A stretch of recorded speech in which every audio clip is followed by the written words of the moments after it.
This man was an MP, a Conservative MP, then he threw off the shackles, did panto at Christmas. No, I'm joking. Sir John Redwood, welcome to Talk Drive. Happy New Year, sir. How are you? Happy New Year, good afternoon. Well, it's a pity we meet to talk about such depressing news, because you're right. This is a disastrous scandal, and it's been hidden for too long. Right, let me jump on that.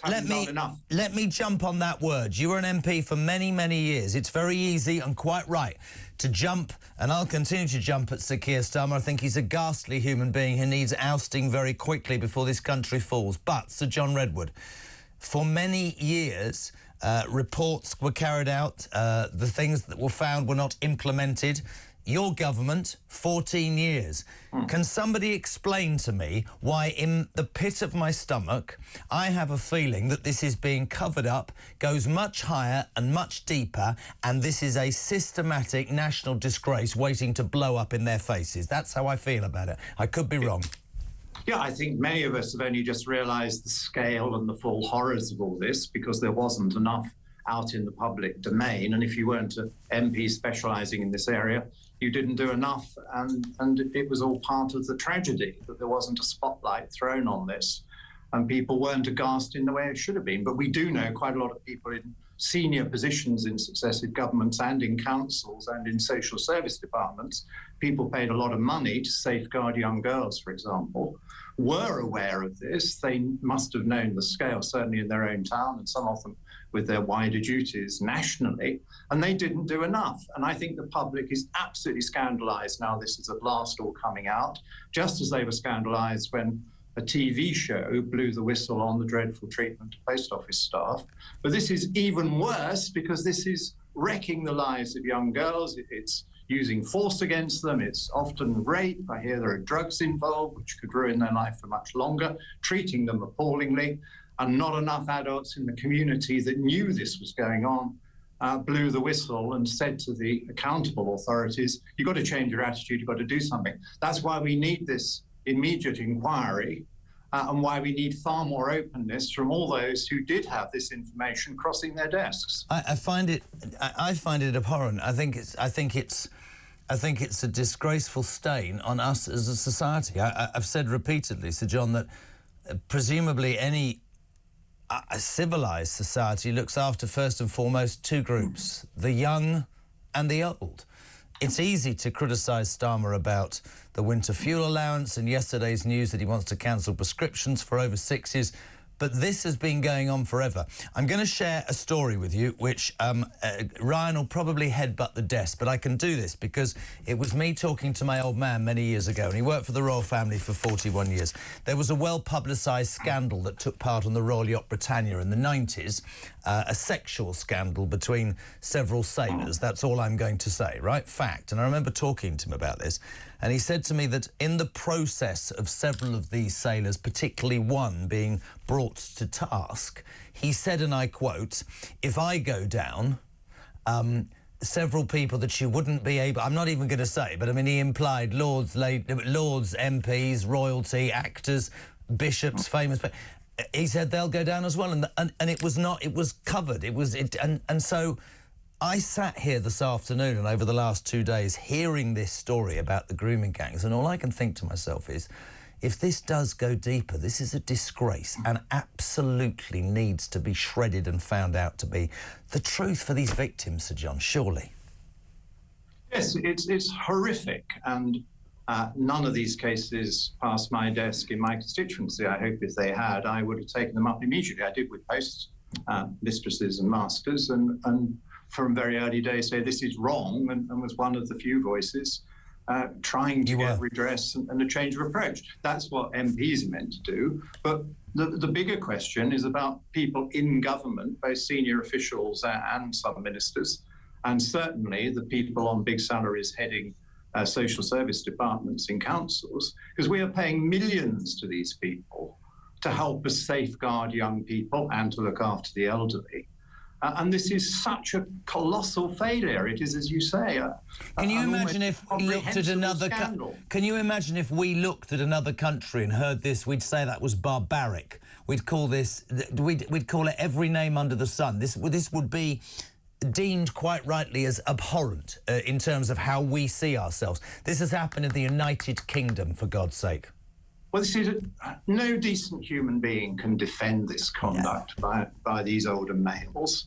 And all those of us who are fathers or have relatives, young female relatives, we're absolutely scandalised by this. We cannot believe the mentality that would do this to young girls. Where do you stand on the feeling? I say the feeling, the words that have come out that certainly taking Rotherham aside, the police made it. I mean, it took 8 years to bring certain people to justice, and out came the information that the police were worried if they'd done it quicker, that this would have caused cultural division.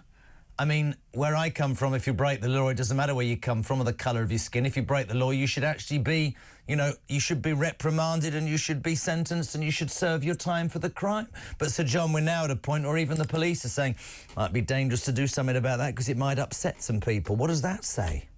Well, I think that's why we need a proper inquiry to get to the bottom of this, because I've also seen rumours flying around that senior politicians were urging the police not to take action, and that would also be very relevant to the whole situation. But I'm with you. We all live under the law. An MP lives under the rule of law. The one privilege the MP has is to change the law for the future, but they can't change the law for the past. They and we are all living under the same law. And the law must be completely colour-blind and race-blind and religion-blind. There are only two categories of people. There are criminals and there are innocent people. Yeah. And it's the job of the law enforcement to distinguish the one from the other. Just the other main news story of the day. Delighted to get your take on this, and thank you as ever for joining us. Robert Genrich, who of course lost the leadership battle to Kemi Badenoch, who's backed his comments, by the way, this evening, this morning suggested the Tories, if they ever get back to power, could seek to limit immigration to the UK from what he describes, Sir John, as alien cultures. The Shadow Justice Secretary said this morning that we have seen millions of people enter the UK in recent years, and some of them have backward, frankly, medieval attitudes to women. And he stood by his claim that the grooming gang scandal, to bring it back to what we were talking about, started with the onset of mass migration. What's your thought on that? Well, I wouldn't have put it the way he's put it. I understand what he's saying, and I understand why Kemi has backed him. But the way I would put it is that the country as a whole, with a few left-wing exceptions, are very, very angry about the scale of migration generally. Yeah. Because you can't even offer something decent to the people coming in, and it has obvious pressures on the people already living here, that there aren't enough homes, there aren't enough surgery places, that there aren't enough good school places and so forth. So we've got to limit it in a big way, legal migration as well as illegal. I think we're all sick and tired of illegal migration, and we wish the government did have a way to smash the gangs in the way that they promised. And there needs to be some getting together of the main political forces in Parliament to find a series of approaches that does work, because the cost and the outrage is unacceptable. And obviously, if some of those people then become criminals, the minority may well do, that is completely unacceptable, because they're already a criminal with criminal entry. And then if they start disrupting the existing community that they are put into, that is totally unacceptable. And what we then need to do is police in a neutral and firm way, in the way that you and I have just agreed. Do you think that Genrich has a point, though? I mean, I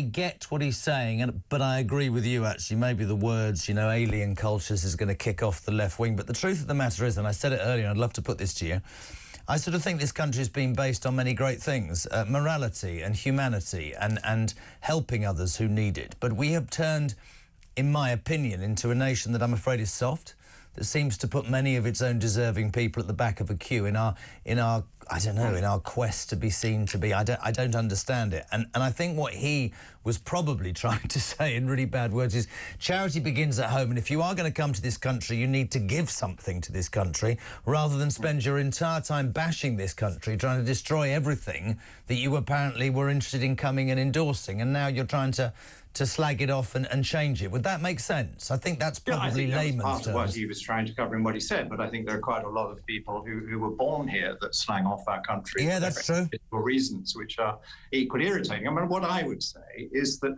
I don't regard someone who has a different religion from me as an alien culture. No. But I do want them to agree with me that we live in a tolerant society where they can go to their mosque or church, I could go to my mosque and church, and we live happily together, and we don't expect the others to fall in line with our views. We are tolerant on religion. We had wars over that many years ago, and I think rightly settled it in favour of toleration. So if this is going to work with people coming in, there's got to be general tolerance and general acceptance by the people coming in that some of the great things about this country are free speech, toleration of different religions. Absolutely. And different dress styles, but you don't go around bossing people if they've got it wrong in your view.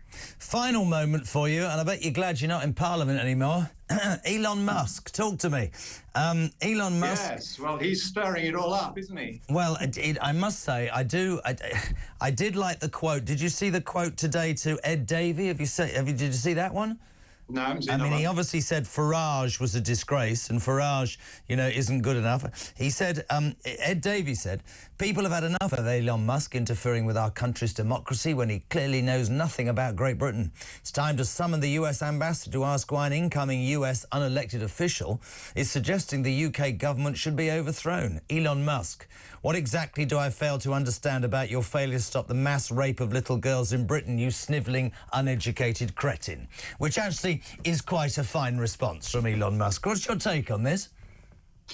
Well, I think it shows that Elon Musk certainly doesn't mince his words and has an eye for something that every news channel is going to pick up and talk about a great deal, because he's obviously very keen to build even further his social media empire and to assert the power of X. But I think President Trump has an issue to sort out, because if he is going to become a valued advisor within the administration and have maybe the chairmanship of an important advisory committee, or in his view, even a government department, then I think they have got to play by a few of the international rules, because they are upsetting an awful lot of allies and potentially friendly governments.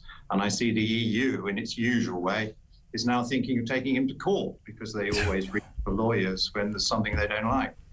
The EU spending more money. He's definitely meddling. I can't work out whether he's just barking mad or he's I don't know what he is.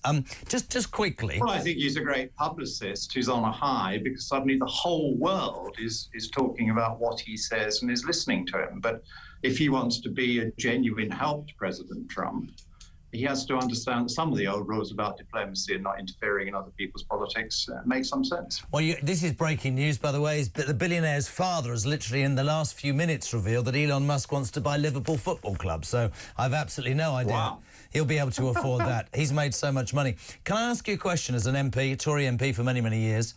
I would never ask how old you are, but as I enter my 60th year, I'm beginning to worry about our country, my friend. I'm beginning to worry about the things that I hold dear and believe in. Do you think we're at a crossroads in many ways? Well, I think we're going downhill in many respects, and I'm proud of our country and its history and many of its achievements, and I want us to have a government that is positive about what we have achieved in the past, but more importantly, creates the circumstances in which we can do so much more of it in the future. And I think we do need to control numbers, to take some of the pressures off housing and public services. I think we do need a bit of a revolution in the way we run the public services, because we're getting less out and putting more money in and not achieving the high levels that we want. The senior management doesn't seem to be able to get a grip on it. And above all, we need that strategy for growth, because we want to be better off. I want people to be better paid, but the rub is you have to earn the better pay. And so we've got to get smarter at the way we do things and have a wider range of goods and services which we supply, instead of having this extreme net zero madness shutting down much of our industry, stopping us using our own oil and gas, and still landing us with more CO2 to make it even more ludicrous. Could not agree with you more. And you know my stated ambition with you, Sir John Redwood. How many years were you an MP? 37 years. I will have you in Panto if it's the last thing I do. Sir John Redwood, thank you very much indeed for being on Talk Drive.